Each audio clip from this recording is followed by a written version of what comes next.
Hello guys, welcome back to this channel. In today's video, I'm going to show you how we can turn on data saver on Android phone. Okay, let's get into it. First of all, you can go to your settings application in your Android phone, and after you have your settings application opened, you can go to the connection setting, this one. Click on it, and here you need to select data usage. And if you want to turn on your data saver, you can click on data saver right here and click on turn on now.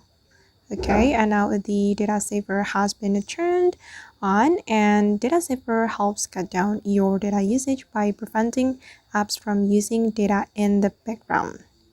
Alright guys, and that's how we can turn on a data saver on Android phone. I hope this tutorial will be useful for you. Thank you so much for watching, and if you found this tutorial useful, don't forget to hit the like button, leave your comments, and also subscribe to this channel. See you on the next video.